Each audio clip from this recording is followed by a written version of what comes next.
before, right? We've got fresh, that's a nice pound-and-a-half lobster, right? Yep. And then, you know, we've got this is a female lobster, right? Because it's got soft. Good evening. I'm Erin Becker, Director of the Cambridge Art Association, and this is Creative Process. My guest this month is Tim Wilson, who's a Somerville-based photographer. Welcome, Tim. Thank you. So Tim, tell us a little bit about your background in photography. When did you get started? Well, believe it or not, I started over 50 years ago when I was 6. No, I was in my late teens, and I really wanted to be a painter, but I felt I had more skills as a photographer. And I watched my older brothers take pictures and also develop them. And I think that had a real impact on me. So what was your first camera? My first camera was a Pentax, a Sahi Pentax 35mm film camera Wow. that my father gave me. Cool. And things sprang from there. I later used a Rolleiflex 2¼ film camera. And you look down to take pictures and you have to be very careful. So I think that was probably good for me. And I took a lot of pictures of Martha's Vineyard in black and white. Cool. And I started in black and white, and I'm glad I did, because it's a little more challenging than color. Interesting. When did you start taking color photos then, if you started in black and white? I started probably in 1968. Yeah. I started taking color. Cool. 68 and 69. Excellent. And just staying in this vein, what kind of camera do you use now? I use a Nikon 7100, and it's not a very fancy camera, and I use basically one lens. Really? Right. It's a zoom lens, and I feel it, the kind of work I do, it's fine to use that. Huh. I really don't feel that super duper cameras make you a better photographer. I think you have to learn with whatever equipment you have. That's fair enough. And I promised I would ask you what your very first artistic memory was. Oh boy. I remember comparing myself to my peers, the kids in school. I seemed to have more of a visual interest in my environment than they did, I think. This is my recollection. And I also have a pretty good visual memory. So I would remember things that other people couldn't, that I had seen. Okay. And I think probably my parents had a lot of art in the house, and I think that probably encouraged me to make art myself. Interesting. That's really cool. So we're going to take a look at some of Tim's art, and we're going to go chronologically, starting at the very beginning. So tell us about this photograph. So this photograph was taken approximately 50 years ago. Wow. And it's taken with a medium format camera, and it's a picture of chairs on a ceiling in a antique store in Wiscasset, Maine. Okay. And I think probably a number of people have seen it. And I like the tones, and I thought it was different. And I think it speaks to the way I would like to be different and not take ordinary shots. Interesting. Now, you said this was done 50 years ago. Did you develop the film yourself? Yes, I did. Excellent. I used to go to Ferrante Daghi in Harvard Square to have my film processed, but then I learned to do it myself. And early, they were in bathrooms. I made dark rooms Really? with the enlarger sitting on the toilet and the trays in the tub. Wow. This is like a DIY darkroom. It was a DIY dark room. That's fantastic. And it was a little tricky because these were rented apartments and I couldn't spoil anything in the bathroom. But I did that for many, many years. Excellent. Very cool. Now, do you keep the negatives of some of these pieces, or do you have all of your old negatives? That's a good question. Yes. I keep some, but unfortunately, some have been lost over time. And after much searching, I gave up. But I do have these negatives. In fact, that picture was scanned with a scanner, Okay. and that's how I printed it digitally. Okay, so do you often go back and scan and reprint Yes. things? I do, and I encourage anyone who's a film photographer, particularly with their slides, Mm-hmm. to do that. There's a treasure trove in, Yeah. in shoeboxes. There are. I saw something recently, someone had found a box of old rolls of, I think, Kodak film from several decades ago, and it's one of those, like, what's in there? What's the Oh, surprise that's going wonderful. to be? And it's just that's so exciting because, you know, I often wonder with digital media and digital photographs what we're all going to leave behind. And I think that's a sort of just interesting question to think about. Yes, indeed. So we're going to move on to your next photograph. This is we'll basically a transition fairly over. recent photo. It was taken as is. I did not arrange it. It was in Mhm. Menepsha on Martha's Vineyard. And the pieces of wood were the way they were, and I really have not altered it in any way. And I think it really speaks to my interest in line and drawing and painting and design. I think it bridges photography and painting. Now that's interesting that you mentioned that this is not, you did not compose this as sort of a still I life. did not. That you came upon it. So when you're sort of walking around, do you always have a camera with you? No, I Really? don't, not enough.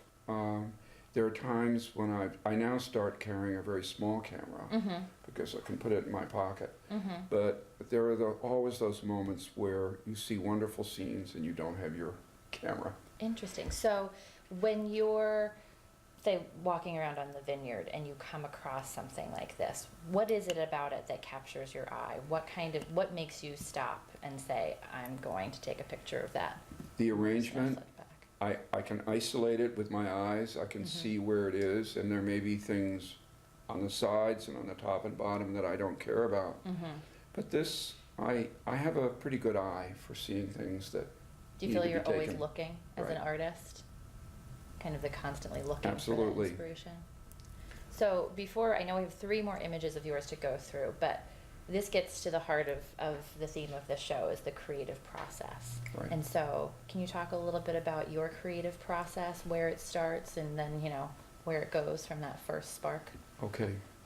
I think my creative process begins with my sensibilities. Mm-hmm. And I like to see in landscapes or close-ups or wherever I am, how lines intersect and how shapes come together. Mm-hmm. And that is what makes me want to take pictures. Interesting. However, I think it's good in the creative process to think in terms of themes. And my latest theme have been intimate interiors, particularly of bedrooms Mm-hmm. and bathrooms, Mhm. old-fashioned bathrooms. Yeah. And so I'm always on the lookout. As a matter of fact, I just recently took pictures of an unmade bed in a hotel room Mm-hmm. that was a very fancy hotel room. And that speaks to where I'm going in my Interesting. interior shots. Were you staying at the hotel or did you just Yes, sneak I in? was.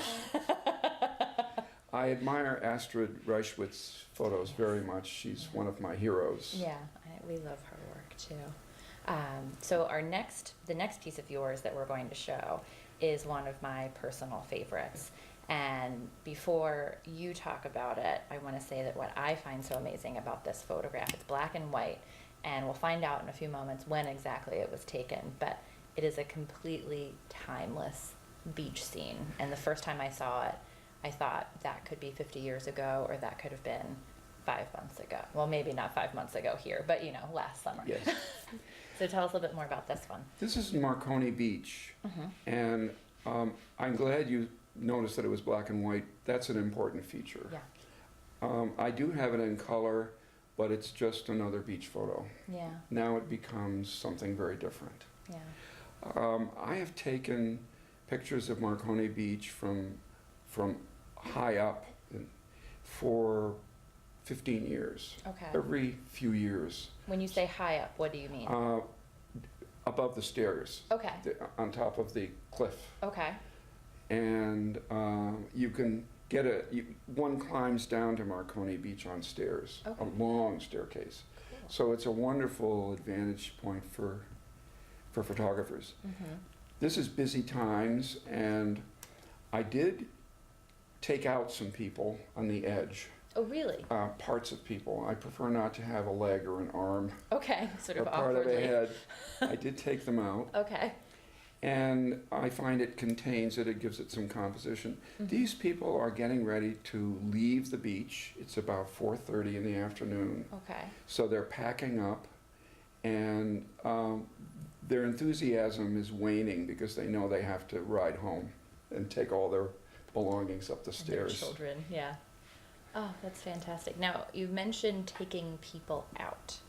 Yes, And is through this... Photoshop. Well, yes, I know Right. you're not. You're throwing them into the ocean. That's right. I don't think we should talk about that on television.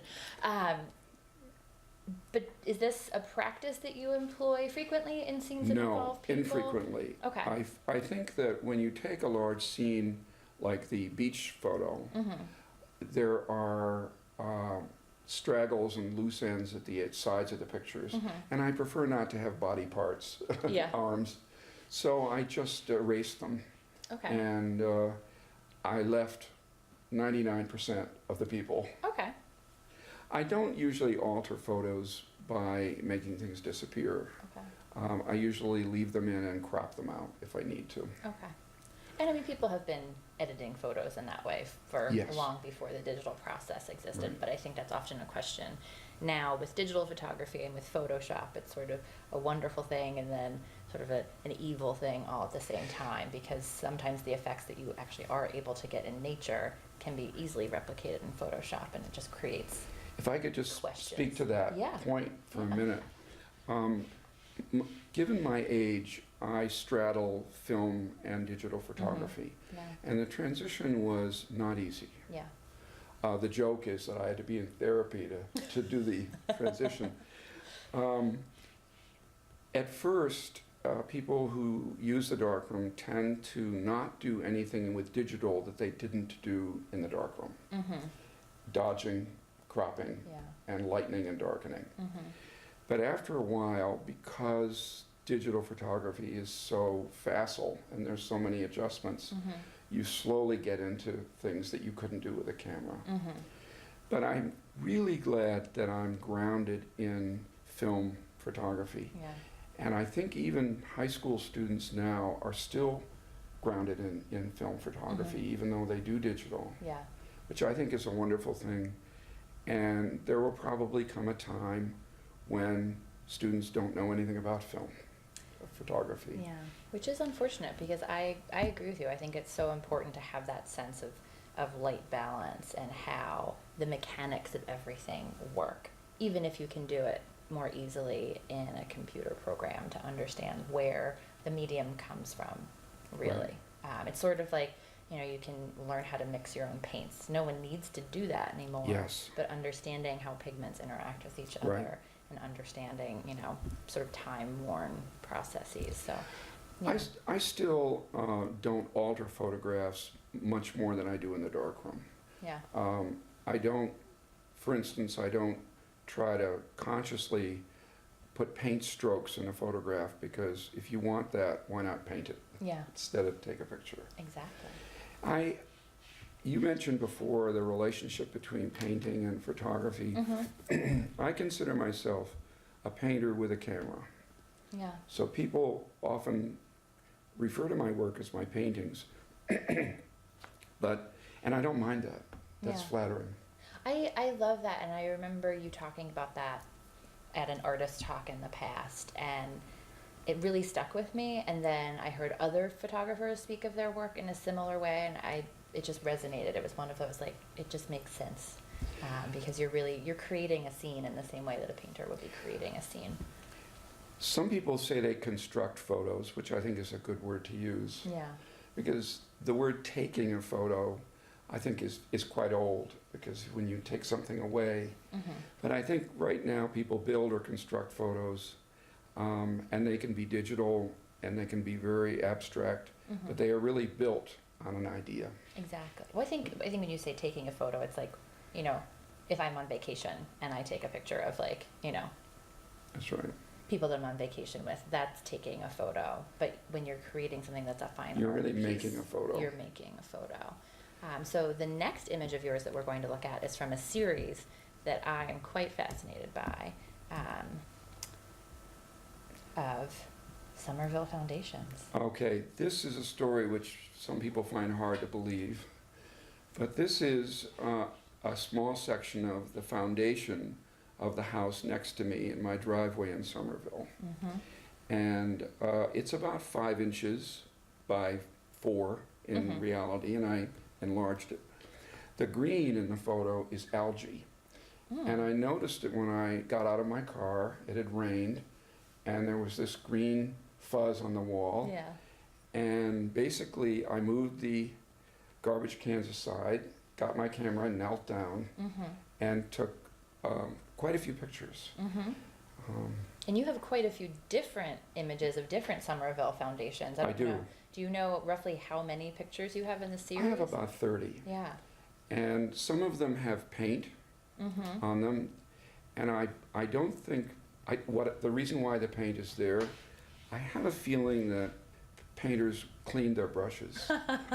Because no one pays attention to the foundation, right? There were globs of paint on the foundation, and they're artful, but I'm not sure how purposeful the art was.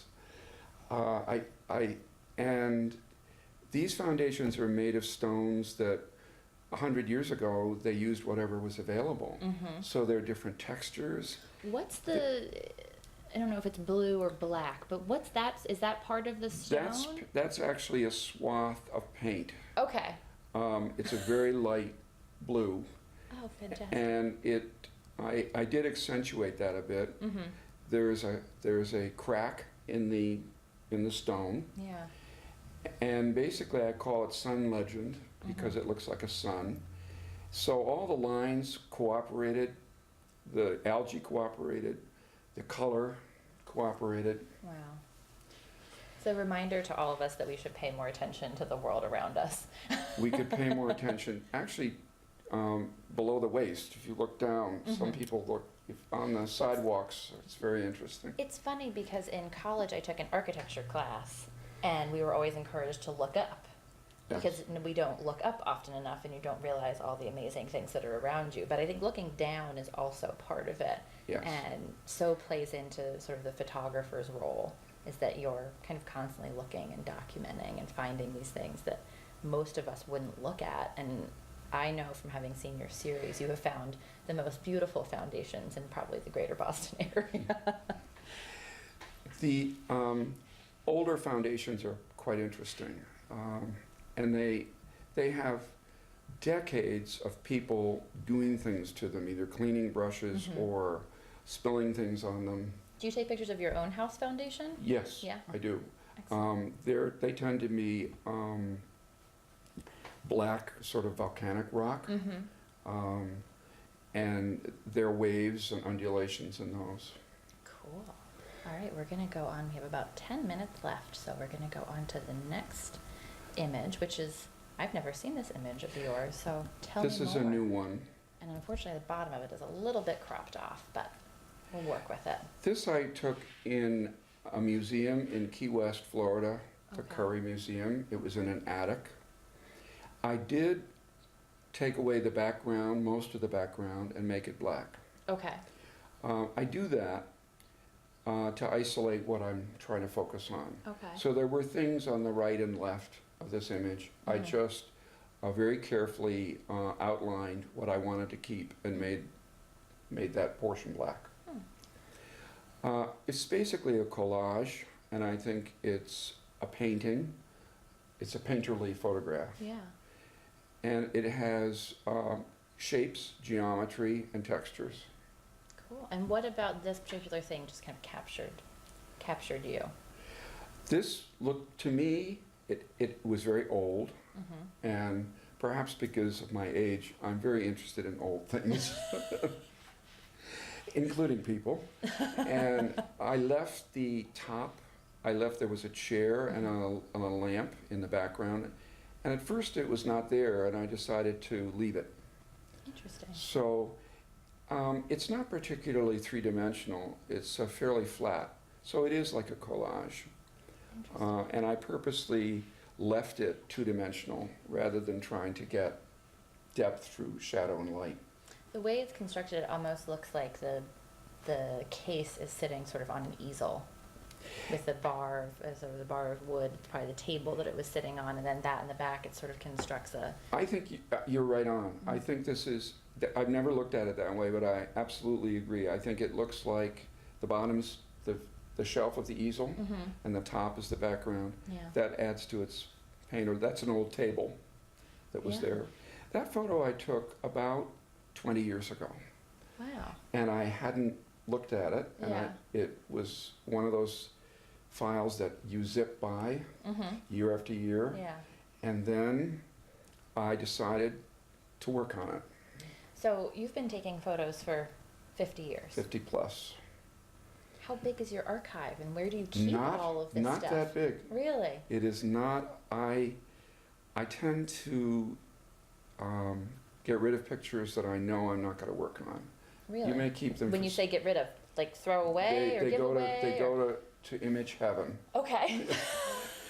And I do have. I probably have about 600 or 700 photos total. Wow. In my that's it. Remarkably It curated. is small. It is curated. They're in folders in a not very creative way. They're by location.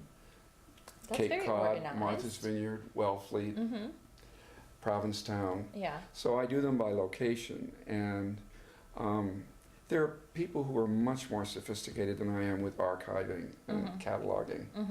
But because I don't have that many photographs, I can pretty much remember where they are by their Now, names. with your digital images, do you keep like a separate hard drive of those somewhere? Yes. Okay.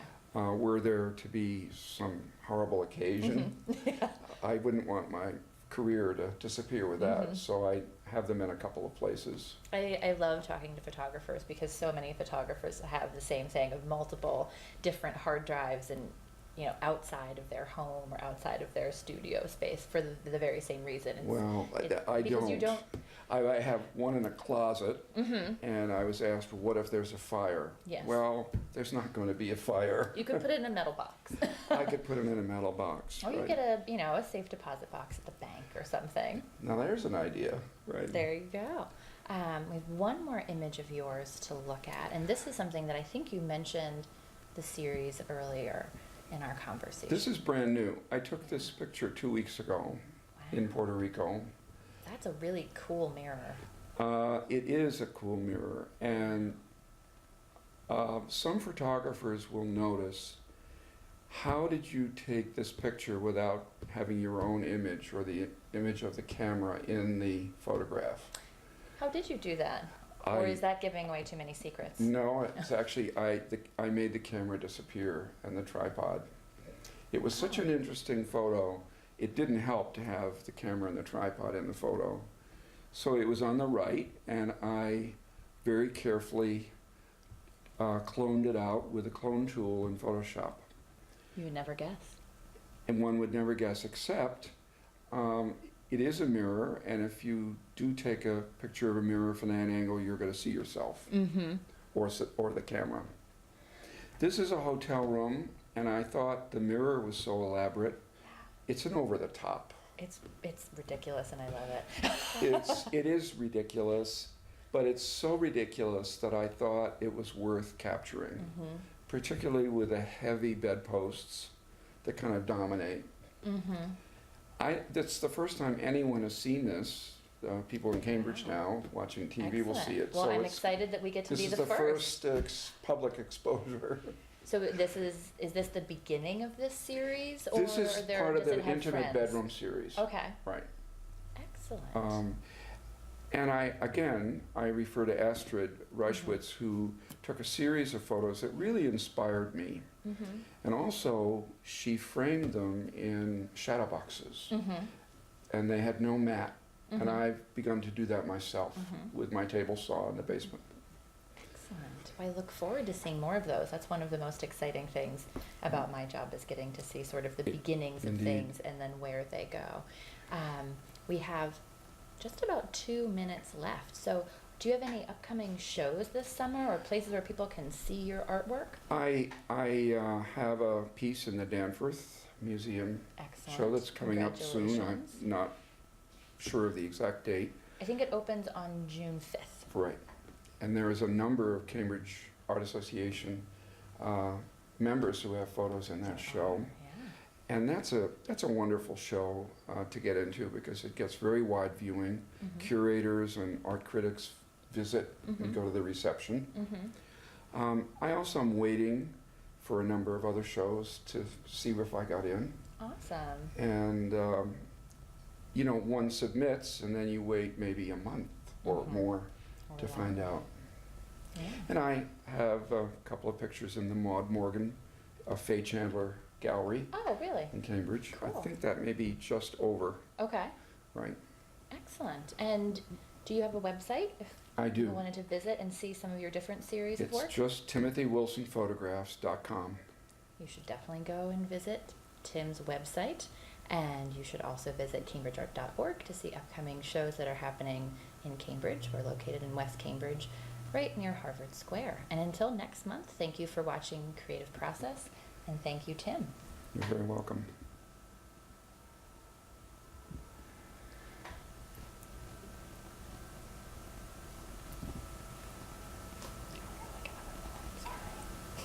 Oh, it's a wrap.